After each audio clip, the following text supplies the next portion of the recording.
Ito ang programang Bawal ang Pikon. Get it straight with Daniel Rason. Kasama po natin si ASEC Charles Jose, ang spokesperson po ng Department of Foreign Affairs.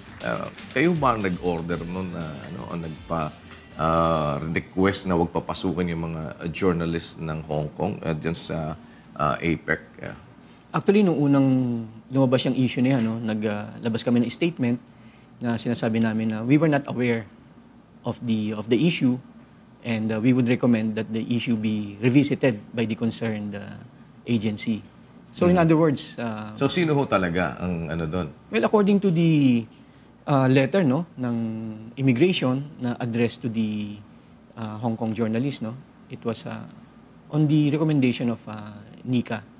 So the immigration acted on the pero complaint. of course, you should be working hand in hand kasi sinasabi nga nila dyan national security issue. Do you agree with that?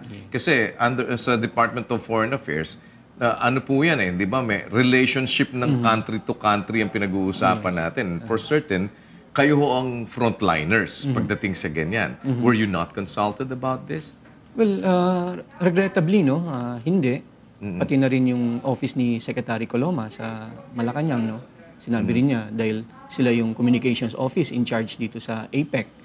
And yet, on a matter like this, dealing with journalists covering APEC next year, ay hindi rin sila na... But don't you think you should have been consulted? Yes, of course, Pero I think it's now water under the bridge, Of course, water under the bridge po yung sinasabi natin. Pero this must not happen again. So how do we avoid that? Kailangan lang ng konting consultation, interagency. Ano ba protocol ho sa ganyan dapat? Na apparently hindi nasunod. Well, siguro kung meron kasi NICA, intelligence gathering, kung meron silang assessment on threats sa security. So they can go over your head? Hindi naman, meron kasing interagency council on national security. But apparently they have gone over your head. Well, siguro lang na overlook lang. Pero we're sure na hindi na maulit ito. And we'll be working... Ano ba naging sa inyo dito ng instruction ho dito sa inyo ng Pangulo? Well, NICA na rin ang gumawa ng solusyon dito sa... Winidraw nila yung complaint, so nilift din ng immigration yung ban. So, yun nga ang problema doon, di ba? It has created already something na, di ba, parang pagdating ng huli, kumbaga kayo gagamot. Kasi hindi pwedeng hindi kayo papasok dito dahil relationship ho ito ng country. Tama ho ba yun? Pero hindi naman nagtagal After a matter of days, Kumbaga, all's well that ends well. Wala rin namang sinabi na yung Hong Kong Alright. So, dito ho naman sa VFA, pero abangan ninyo, ganyan sila. Hindi sila magsasabi, pero babalikan kayo later on. Diba? May mga, siguro nakikita nyo naman yung ugali nila na medyo bumabanat ng pailalim. Don't you have any experience regarding that? We'll be able to deal with that pag dumating. Hindi ba kayo, sa mga countries that you're dealing with, isa ba ang China sa pinakamahirap kausap? In the sense na maraming outstanding issues, parating, of course, China is a major player dito sa region natin, economically, second largest economy. So, inevitable that you will be dealing with China in many aspects ng buhay natin. So as of now, parang with regard sa mga issue na ganito, okay lang, medyo tahimik ang tubig. Walang medyo binabanli sa atin pa ngayon regarding that. But of course, kailangan lagi kayong aware. But just the same, ito bang VFA, kagaya nung sinasabi nila, you were quoted as saying na mabuti may VFA. Yes. Ano ba pananaw nyo doon? Bakit sinasabi nyo mabuti may VFA? Well, referring to this particular case, ni Jennifer Laude. Yes, and the Joseph Scott Pemberton. Kasi kung babalik tayo, for example, nung time nung nandito yung mga military bases, during that time talagang criminal jurisdiction, custody, talagang both under ng United States. Hindi ba hanggang ngayon naman? Hindi na. Kasi nga, wala na yung military bases. But, pero under the VFA, kita nyo, di ba? Ang jurisdiction naman din itong si Pemberton, wala naman sa atin. Hindi na. Ayon sa Visiting Forces Agreement, ang criminal jurisdiction ay within ay nasa Pilipinas. Pero yung custody, he is under the physical custody ng United States, Ng United States. military authorities. Pero yung batas na sinusunod, kung inyo mapapansin yung mga proseso na ginagawa, lahat, no, yung pagdaan sa chief prosecutor ng Olongapo City, that's in accordance with our criminal justice system and our rules of criminal procedure. So, ngayon hinahanda ng chief prosecutor yung evidence, no? And if she finds probable cause, magfa-file siya ng appropriate charges sa court sa Olongapo. So that's also in accordance with our... Oh, pero kung wala naman VFA, wala naman dito yung mga Amerikano na yan, di ba? Well, meron pa tayong mutual defense treaty, no? Sa pagitan ng Pilipinas at United States. But since nasa interest din ng ating military, no, na magkaroon ng defense cooperation with the United States, yung mga joint military exercises, yung mga balikatan. So since pupunta sila rito, kailangan nila ng malinaw na agreement that would give them, i-define kung anong status nila rito. What immunities, privileges will they enjoy. But at the same time, kung may makakommit sa kanilang offense, how do we deal with that? So lahat yun naka-spell out dun sa So visiting you're forces saying agreement. that the Mutual Defense Treaty will not actually happen kung wala ang VFA? Hindi, baliktad, no? Since meron tayong Mutual Defense Treaty, and Mutual Defense Treaty calls for military exercises, joint military exercises, Dapat may visiting forces agreement. forces. Pero yung sinasabi ko kasi parang nagkakaroon ng lagi, visiting forces agreement, hindi na sila nagbi-visit dito, parang nag-stay na sila talaga, di ba? Hindi naman, rotational yung pagpunta nila dito. hindi permanent yan. It's on a rotational basis. Parang contractualization lang yan. Parang niikot lang yung mga tao para huwag masabi na naka 6 months ka na dyan, pwede ka na maging regular. Hindi naman. They come and go based on specific objectives and purposes. If meron tayong balikatan, then certain number of U.S. troops will come here to undergo yung exercises. And then after that, they leave. So walang permanent presence dito. So what are we looking at dito po sa kaso na ito ni Jennifer Laude on the part of the Department of Foreign Affairs? Well, right now, no, nasa ilalim siya ng ating legal process. So we will just allow the process to take its course, no. So nabanggit ko nga kanina, after nung pag-gather ng evidence ng Chief Prosecutor ng Olongapo City, and if she finds probable cause, she will file the appropriate charges dito sa Municipal Trial Court ng Olongapo. And then, doon na magsisimula yung paglilitis, no?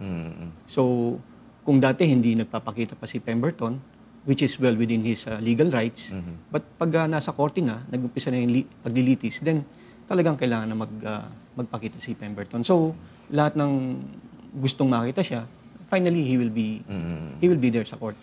Itong kaso natin ng Ebola, may mga lugar ho na talagang konti lang naman yung mga Pilipino pero highly affected ng Ebola virus. Wala pa tayong forced repatriation? Well, ang DFA, no, we have been preparing para sa pagtataas ng Alert Level 3 dito sa West African countries ng Guinea, Sierra Leone at Liberia. At ibig sabihin ng Level 3 ay voluntary repatriation and total deployment ban ng ating mga OFWs. Right now, we are looking at about between 600 and 700 OFWs dito sa tatlong bansang ito. At naunang nakabalik na, no, yung ating mga UN peacekeepers. Yes.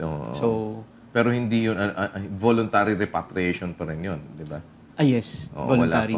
Voluntary pa rin. Pero may total deployment ban na po. Nagpalabas na ng advisory ang POEA, October 17, nagpatupad ng total deployment ban. So ngayon, ang tinitingnan ninyo dito, yung mga nandoon pa, depende na lang sa kanila kung gusto nilang umuwi. Wala pa ba kayong nakikita ho na pangangailangan if in case mag-request na din kayo, mag-suggest na din kayo ng forced repatriation?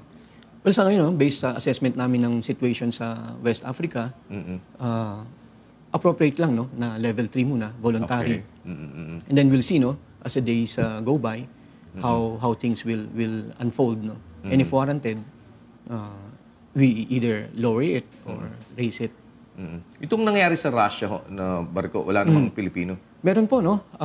Meron pong 13 Filipino crew members dito sa lumubog na South Korean-owned fishing vessel dyan po sa may Russia.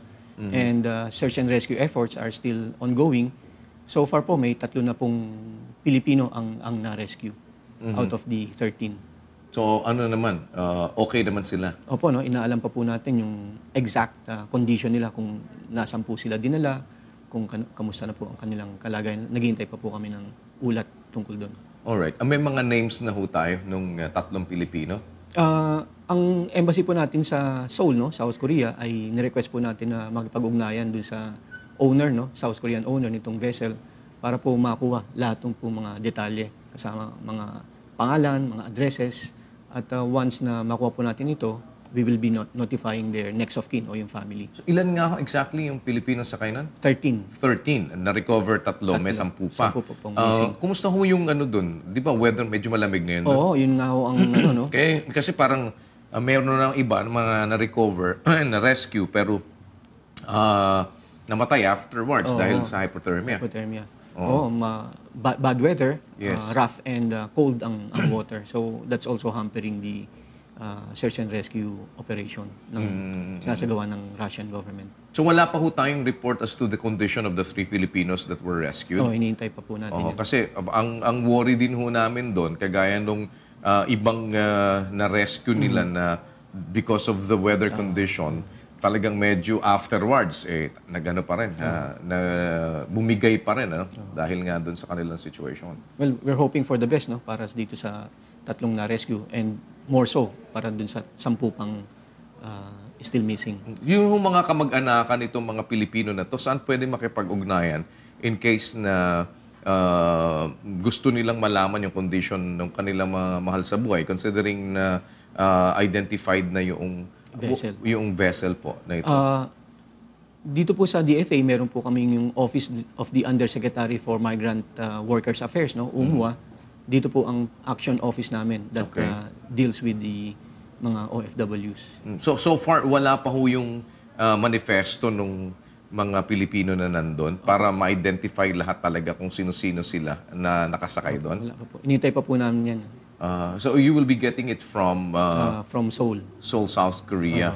Alright. So ano hong mga time frame na pwede na kung sakaling malaman yung mga identities ng mga Pilipino po na nakasakay doon? Hopefully within today, no, we should be able to get that information, yung manifest, and para po pagbigay na alam na po natin sa mga kanilang kaanak. No?